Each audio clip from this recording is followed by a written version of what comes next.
Hi hello viewers, welcome back to my channel ಅಂತ ಹೇಳ್ತಾ ಬನ್ನಿ ಇವತ್ತಿನ ವಿಡಿಯೋನ ಸ್ಟಾರ್ಟ್ ಮಾಡೋಣ. ನಾನಿಲ್ಲಿ ಇವತ್ತಿನ ವಿಡಿಯೋದಲ್ಲಿ ಈ ಮಿರ್ಚಿಕಾಯಿ ಬಜ್ಜಿನ ಯಾವ ರೀತಿ ಗರಿ ಗರಿಯಾಗಿ ಹಾಗೆ ಈ ಎಣ್ಣೆ ಒಂದೊಂದು ಮಿರ್ಚಿಕಾಯಿ ಬಜ್ಜಿ ಮಾಡುವಾಗ ಎಣ್ಣೆ ಜಾಸ್ತಿ ಹೀರ್ಕೊಳ್ಬಿಡುತ್ತೇವೆ ಅಲ್ವಾ ಮಿರ್ಚಿಕಾಯಿ ಬಜ್ಜಿ, ಅದನ್ನು ಯಾವ ರೀತಿ ಮಾಡ್ಬೋದು ಅನ್ನೋದನ್ನು ಇವತ್ತಿನ ವಿಡಿಯೋದಲ್ಲಿ ತಿಳಿಸ್ಕೊಡ್ತಾ ಇದ್ದೀನಿ. ಇದು ಜಾಸ್ತಿ ಆಯಿಲೇ ಹೀರ್ಕೊಳ್ಳೋದಿಲ್ಲ ಮಿರ್ಚಿಕಾಯಿ ಬಜ್ಜಿ. ಬನ್ನಿ ಇವತ್ತಿನ ವಿಡಿಯೋನ ಸ್ಟಾರ್ಟ್ ಮಾಡೋಣ. ಹಾಗೆ ಯಾರೆಲ್ಲ ಒಂದು ಲೈಕ್ ಕೊಟ್ಟಿಲ್ಲ ಒಂದು ವಿಡಿಯೋಗೆ ಲೈಕ್ ಕೊಡಿ. ಹಾಗೆ ಯಾರೆಲ್ಲ ಹೊಸಬರು ನೋಡ್ತಾ ಇದ್ದೀರಾ ನಮ್ಮ ಚಾನಲ್ಗೆ ಸಬ್ಸ್ಕ್ರೈಬ್ ಆಗಿ ಹಾಗೆ ಸಪೋರ್ಟ್ ಮಾಡಿ. ನಾನಿಲ್ಲಿ ಬಂದುಬಿಟ್ಟು ಒಂದು 200 ಗ್ರಾಮಷ್ಟು ಕಡಲೆ ಹಿಟ್ಟನ್ನು ತಗೊಂಡಿದ್ದೀನಿ. ಅದನ್ನು ಚೆನ್ನಾಗಿ ಜಡಿ ಇಟ್ಬಿಟ್ಟು ಚೆನ್ನಾಗಿ ಕ್ಲೀನ್ ಮಾಡ್ಕೊಳ್ಳಿ. ಹಾಗೆ ನಾನು ಇದಕ್ಕೆ ಒಂದು ಸ್ವಲ್ಪ ಅಡುಗೆ ಸೋಡಾನ ಹಾಕ್ತಾಯಿದ್ದೀನಿ, ಒಂದು ಅರ್ಧ ಸ್ಪೂನಷ್ಟು. ಹಾಗೆ ಒಂದು ಅರ್ಧ ಸ್ಪೂನಷ್ಟು ನಾನಿಲ್ಲಿ ಜೋಳದ ಹಿಟ್ಟನ್ನ ಹಾಕ್ಕೊತಾ ಇದ್ದೀನಿ. ಇದು ಮೇನ್ ಏನಪ್ಪ ಅಂದರೆ ಇದರಲ್ಲಿ ಬಂದುಬಿಟ್ಟು ಈ ಜೋಳದ ಹಿಟ್ಟೆ ನಾವು ಹಾಕ್ಕೋಬೇಕು. ಒಂದು ಅರ್ಧ ಸ್ಪೂನಷ್ಟು ಹಾಕ್ಕೊಂಡ್ರೆ ಸಾಕು. ಹಾಗೆ ಒಂದು ಸ್ವಲ್ಪ ನೀರನ್ನು ಹಾಕಿ ಕಲಿಸ್ತಾ ಹೋಗಿ. ಜಾಸ್ತಿ ನೀರನ್ನು ಹಾಕಿ ಕಲಿಸ್ಬೇಡಿ, ಇಲ್ಲಾಂದರೆ ಗಂಟುಗಳಾಗ್ಬಿಡ್ತವೆ. ಆದಷ್ಟು ಒಂದು ಸ್ವಲ್ಪ ನೀರನ್ನು ಹಾಕಿ ಚೆನ್ನಾಗಿ ಅದರಲ್ಲಿ ಈ ಗಂಟುಗಳು ಇಲ್ಲದಿರೋ ಥರ ಚೆನ್ನಾಗಿ ನಿಧಾನವಾಗಿ ಕಲಸಿ. ಮೇನ್ ಇದರಲ್ಲಿ ಏನಪ್ಪ ಅಂದರೆ ಈ ಜೋಳದ ಹಿಟ್ಟು ಈ ಮಿರ್ಚಿಕಾಯಿ ಬಜ್ಜಿನ ಆಯಿಲ್ ಹಿಡ್ಕೊಳ್ಳೋಕ್ಕೆ ಬಿಡಲ್ಲ.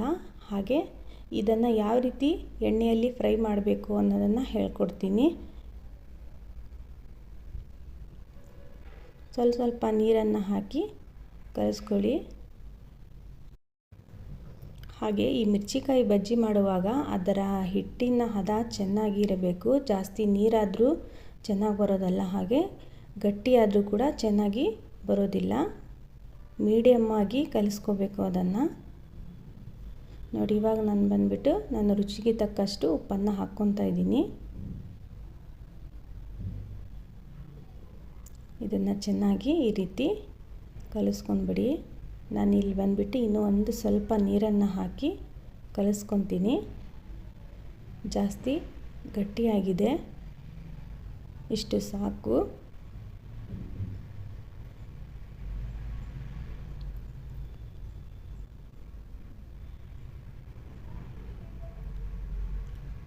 ನೋಡಿ, ಈ ರೀತಿ ಬಂದರೆ ಸಾಕು. ಇದನ್ನು ಒಂದು 5 ನಿಮಿಷ ಮುಚ್ಚಿಟ್ಬಿಡೋಣ.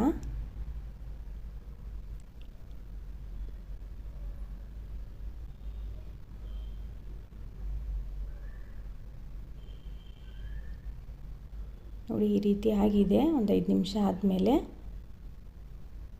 ಒಂಥರ ಹಿಟ್ಟು ಉಬ್ಬಿರೋ ಹಾಗೆ ಕಾಣಿಸುತ್ತೆ. ಈ ರೀತಿ ಬಂದರೆ ಚೆನ್ನಾಗಿ ಈ ಮಿರ್ಚಿಕಾಯಿ ಹಿಟ್ಟು ಚೆನ್ನಾಗಿ ರೆಡಿ ಆಗಿದೆ ಅನ್ನಂಗೆ. ಬನ್ನಿ, ಇವಾಗ ನಾನಿಲ್ಲಿ ಬಂದುಬಿಟ್ಟು ಈ ರೀತಿ ಮೆಣಸಿನ್ಕಾಯಿನ ತೊಗೊಂಡ್ಬಿಟ್ಟು ಈ ಮಧ್ಯದಲ್ಲಿ ಈ ರೀತಿ ಸೀಳ್ಕೊತಾ ಇದ್ದೀನಿ. ಇಲ್ಲಾಂದರೆ ನಾವು ಬಜ್ಜಿ ಮಾಡುವಾಗ ಎಣ್ಣೆ ಸಿಡಿದು ಹೋಗಿಬಿಡುತ್ತೆ. ನಾವು ಡೈರೆಕ್ಟಾಗಿ ಹಾಕಿದರೆ ಈ ರೀತಿ ಕಟ್ ಮಾಡ್ಕೊಳ್ಳಿ. ನೀವು ಬೇಕಾದರೆ ಇದರಲ್ಲಿ ಸ್ವಲ್ಪ ಉಪ್ಪು ಹಾಗೆ ಜೀರಿಗೆ ಕೂಡ ತುಂಬೋದು. ನಾನಿಲ್ಲಿ ಹಾಕ್ತಾ ಇಲ್ಲ. ನೋಡಿ, ಈ ರೀತಿ ನಾನು ಎಲ್ಲವನ್ನು ಕಟ್ ಮಾಡ್ಕೊಂಡಿದ್ದೀನಿ. ಬನ್ನಿ, ಇವಾಗ ಎಣ್ಣೆ ಬಿಸಿ ಆಗಿದೆಯೋ ಇಲ್ವೋ ಅಂತ ನೋಡೋಣ. ಇದಕ್ಕೆ ಒಂದು ಸ್ವಲ್ಪ ಹಿಟ್ಟನ್ನ ಹಾಕ್ಕೊಂಡು ನಾನು ನೋಡ್ತಾ ಇದ್ದೀನಿ ಬಿಸಿ ಆಗಿದೆಯೋ ಇಲ್ವೋ ಅಂತ. ನೋಡಿ, ಇವಾಗ ಹಿಟ್ಟು ಮೇಲೆ ಬರ್ತಾ ಇದೆ. ಇಷ್ಟು ಸಾಕು ಬಿಸಿ ಆಗಿದ್ದರೆ. ಆದಷ್ಟು ಈ ಮೆಣಸಿನ್ಕಾಯಿ ಬಜ್ಜಿ ಮಾಡುವಾಗ ಎಣ್ಣೆನ ಚೆನ್ನಾಗಿ ಕಾಯಿಸ್ಕೊಳ್ಳಿ. ಹಾಗೆ ಈ ರೀತಿ ಅದ್ಬಿಟ್ಟು ಆದಷ್ಟು ಮೀಡಿಯಮ್ ಫ್ಲೇಮಲ್ಲಿ ಈ ಮಿರ್ಚಿಕಾಯಿ ಬಜ್ಜಿನ ಮಾಡಿ. ಜಾಸ್ತಿ ಉರಿ ಇಟ್ಬಿಟ್ಟಪ್ಪ ಅಂದರೆ ಕರ್ರಗಾಗಿ ಸುಟ್ಟೋಗ್ಬಿಡುತ್ತವೆ.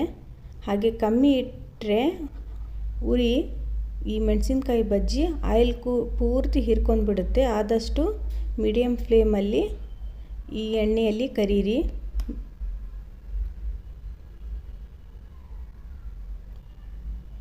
ಮೇನ್ ನಾವಿಲ್ಲಿ ಏನಪ್ಪ ಅಂದರೆ ನಾವು ಯಾವ ರೀತಿ ಈ ಫ್ಲೇಮನ್ನು ಇಟ್ಕೊತೀವಿ ಅನ್ನೋದೇ ಮುಖ್ಯ ಇಲ್ಲಿ. ಈ ರೀತಿ ಮೀಡಿಯಮ್ ಫ್ಲೇಮಲ್ಲಿ ಆದಷ್ಟು ಹಿಂದೆನೇ ತಿರುಗಿಸೋಕ್ಕೆ ಹೋಗಬೇಡಿ. ಒಂದು ಸ್ವಲ್ಪ ಹೊತ್ತಾದಮೇಲೆ ಈ ರೀತಿ ತಿರುಗಿಸಿ ಚೆನ್ನಾಗಿ ಎಣ್ಣೆಯಲ್ಲಿ ಕರೀರಿ.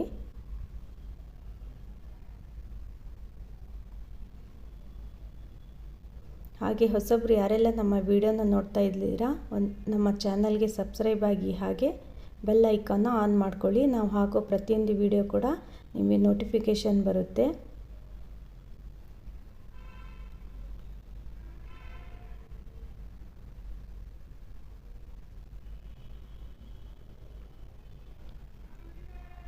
ನೋಡಿ ಈ ರೀತಿ ಈ ಕಲರ್ ಬಂದಿದೆ ನೋಡಿ. ಯಾವುದೇ ರೀತಿಯಾಗಿ ಎಣ್ಣೆ ಹೀರ್ಕೊಂಡಿಲ್ಲ ಬಜ್ಜಿಗಳು.